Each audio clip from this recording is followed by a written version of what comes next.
Bonjour, alors dans cette vidéo, je corrige l'exercice 10 du TD numéro 6 qui porte donc sur les sommes et les produits.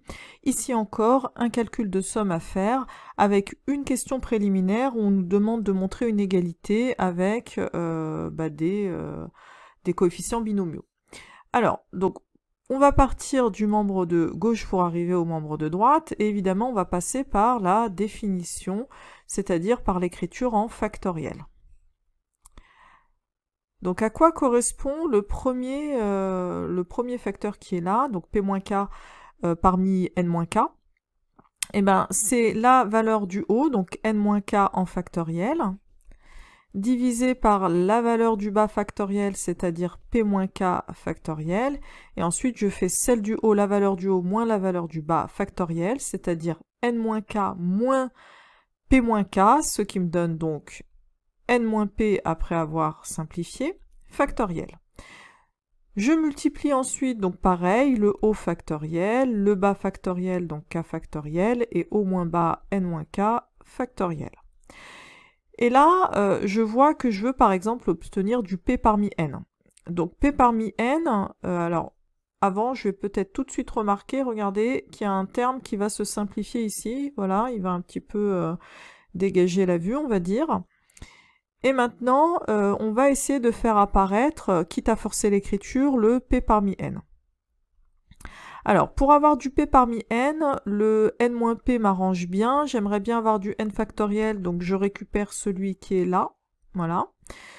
Le n-p factoriel, je l'ai déjà, je le garde. Et là, qu'est-ce qui me manquerait? Il me manquerait du p factoriel. Qu'à cela ne tienne, je vais diviser par p factoriel et remultiplier par p factoriel. Alors, qu'est-ce qui me reste que je n'ai pas encore écrit? Donc, il me reste ce facteur-là, voyez.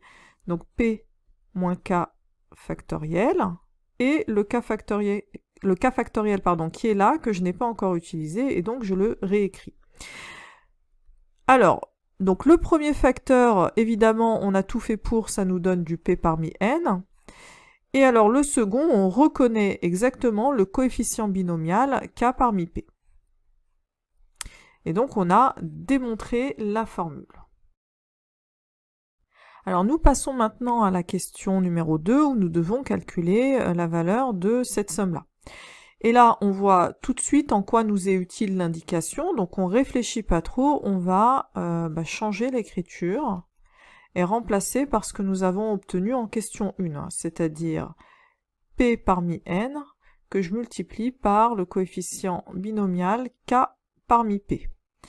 Alors, en quoi est-ce mieux que l'égalité précédente? Eh bien, il faut observer un petit peu. On observe, alors, on observe sur un temps plus ou moins long, et au bout d'un moment, on se dit « Ah, mais ce facteur-là ne dépend pas de l'indice de sommation K, et je vais donc pouvoir aller le sortir de ma somme. » C'est donc ce que l'on va faire.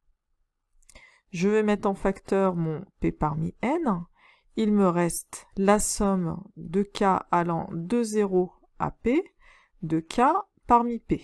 Alors là, si vous avez traité les exercices précédents, notamment l'exercice 8 et 9, il n'y a plus de secret ici, c'est la formule du binôme de Newton, qu'on va juste compléter avec des puissances de 1 pour bien reconnaître la formule.